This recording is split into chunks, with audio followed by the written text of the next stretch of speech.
Bonjour à toutes et à tous. Je viens vous parler au nom de l'association Lieu Infini, de l'agence d'architecture Encore Heureux, Hugo Dardenne, qui est charpentier de Charpente-Cénomane et Domaine, d'un projet qui se déroule actuellement à Mayotte suite au cyclone Chido. Ce collectif s'est monté un peu spontanément suite aux graves événements qui se sont produits en décembre dernier.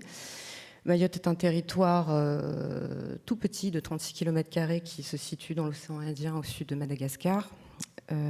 Département français depuis 2011, c'est un territoire d'outre-mer qui s'inscrit dans un contexte un peu particulier d'une certaine distance, mais en même temps une très grande et très forte dépendance insulaire liée à son isolement et à la distance avec la métropole française, et qui s'avère être le département le plus pauvre de France, le 101e département, mais le plus pauvre de France, avec une très très forte croissance démographique qui s'accélère d'autant plus qu'il y a une arrivée assez importante de candidats à l'immigration du fait de cette nouvelle porte de l'Europe, et qui était estimée à peu près actuellement à 300 000 habitants sur 36 km². Je ne sais pas si vous vous rendez compte de la densité et de l'importance, et plus de la moitié de la population a moins de 20 ans. Donc il y a de très très gros projets autour de l'éducation là-bas qui ont été lancés, dont le lycée de Longoni, le lycée des métiers du bâtiment, qui est un des plus gros lycées de France, à 165 millions d'euros, sur lequel travaille Encore Heureux et qui explique le chantier actuel avec Charpente-Cénomane, la présence de ces acteurs-là sur le territoire, le chantier qui a pris aussi le cyclone en décembre dernier, et qui a révélé l'impréparation du site, malgré toutes les richesses et des conditions tropicales. Je fais une petite référence à Francis Allais, pour ceux qui ne connaissent pas, très grand ouvrage à lire, sur les richesses de ce territoire et leur sous-exploitation ou leur méconnaissance ou les conditions inappropriées d'exploitation avec un modèle métropolitain sous climat tempéré. Et donc une très forte dépendance aux matériaux extérieurs, notamment dans le secteur de la construction, et une perte et un abandon des savoir-faire et des techniques constructives et des cultures constructives locales, qui a été révélé dans le cadre des études connexes au lycée de Longoni, dans le cadre d'un AMI qui a été porté par Gojard Technologies Scope avec Xavier Soulier et Mathias Cambrelin. Mathias s'excuse, il devait présenter aujourd'hui des éléments aussi pour Mayotte, vous l'avez dit dans le programme, mais il est à Mayotte, il est parti à Mayotte pour l'AFPA, pour monter des formations professionnelles accélérées pour la reconstruction de Mayotte. Je vous dis tout en très peu de temps, je suis désolée.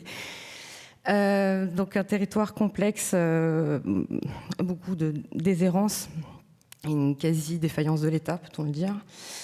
C'est filmé, peu importe. Donc ce réchauffement climatique...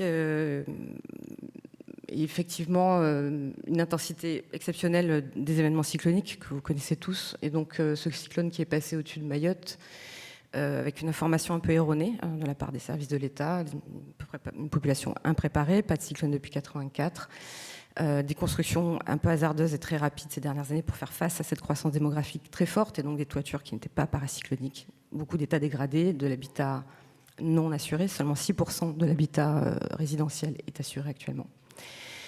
Et des grosses difficultés du coup à faire face. L'embarcadère, toutes les conditions d'approvisionnement et d'acheminement sur l'île ont été emportées aussi par le cyclone, donc de fortes dégradations et des conditions aussi d'intervention en urgence. Et l'équipe sur place, constatant tous ces désordres, a aussi constaté que 80% du couvert forestier était tombé au sol pendant le cyclone, donc vous avez une énorme masse de bois, des ressources assez conséquentes, avec des étages pas très élevés en altitude, puisque c'est certes une île volcanique, mais avec une altimétrie assez faible. Mais dans le plus gros du volume forestier était quand même exploitable depuis des cheminements de proximité. Mais une scierie moribonde sur place, peu de savoir-faire, et donc se déclenche un projet de scie mobile sur le territoire pour pouvoir intervenir rapidement. Il y avait déjà des travaux de pré-caractérisation des bois existants, des bois exotiques sur place, dont le badamier entre autres. Et ces études vont se poursuivre, sont portées par IBC, le CIRAP, qui va intervenir là-dessus, permettant de pouvoir identifier à partir des bois qui sont sur place des sections de bois adaptées, soit de la charpenterie, soit de la menuiserie, soit des petits ouvrages bois, en tout cas mettre à disposition toute la ressource disponible le plus vite possible. avec cette scie mobile. Donc cette action en temps 1, elle est très importante parce qu'elle est préfigurative de volonté de constituer des éléments d'une coopérative de ressources locales qui vient croiser le champ de plusieurs actions qui sont en cours sur le territoire, qui ont été un peu stoppées, un peu ralenties par le cyclone parce que faute de moyens techniques immédiats. Il y a énormément d'initiatives locales qui sont lancées autour de la BTC avec un index qui a été fait. Le bambou, évidemment, avec Bambou à Mayotte, dont Mathias aurait pu vous parler, mais aussi d'autres dispositifs autour des fibres et des bois, tout en liant tout ça à l'agroforesterie et à la gestion adaptée des milieux et des sols, puisque l'autre gros problème de Mayotte, c'est l'eau, et les sols sont lessivés, et la population a très peu accès à de l'eau pour vivre. Donc tout est très, très interrelié. Donc cette scie mobile a été soutenue dans un premier temps par la Fondation de France, qui a fourni un premier financement. Donc on a pris la plus low-tech possible pour qu'ils soient les moins dépendants possible de technologies externes. Et donc elle arrivera en fin juillet, parce qu'il faut malgré tout 2 mois pour acheminer quelque chose là-bas, avec un programme de formation adapté pour les populations sur place. Et on va mettre en place une organisation coopérative de bénéfices partagés de ces bois qui vont être mis à disposition des populations. C'est un fonctionnement assez sobre, assez simple, le plus simple possible. Autre action connexe, Séquence Bois va publier en juillet prochain, c'est un appel à l'aide et à la bonne volonté de chacun, d'un appel à contribution.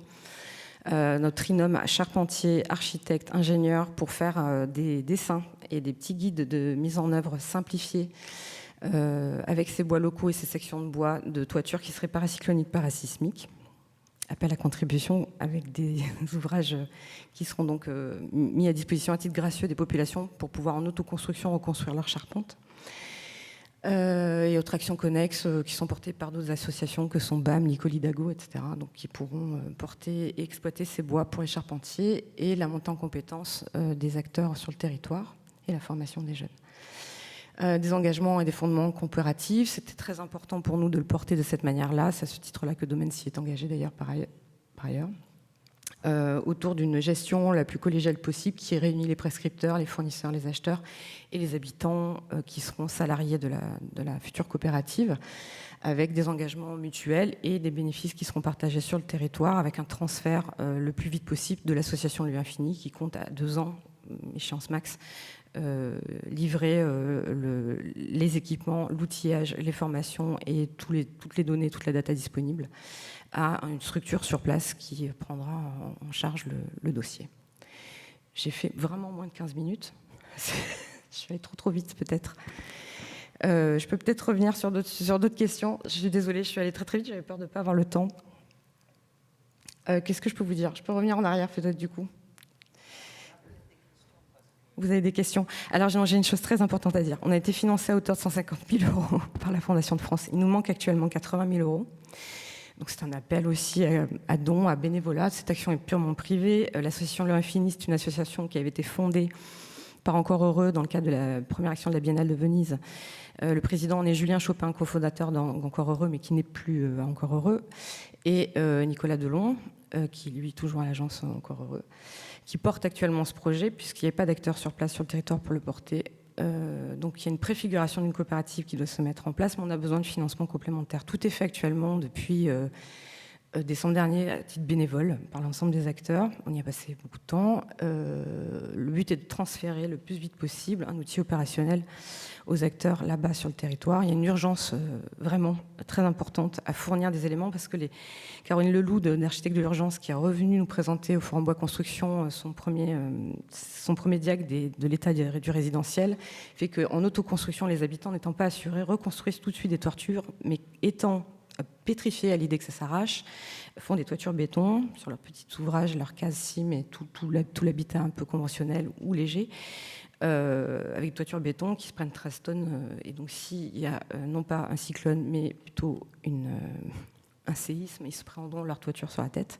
Donc il y a une vraie urgence à fournir les moyens en termes de connaissances, de données techniques, qui soient fiables, donc d'où l'appel à contribution sur Séquence Bois qui sort en juillet.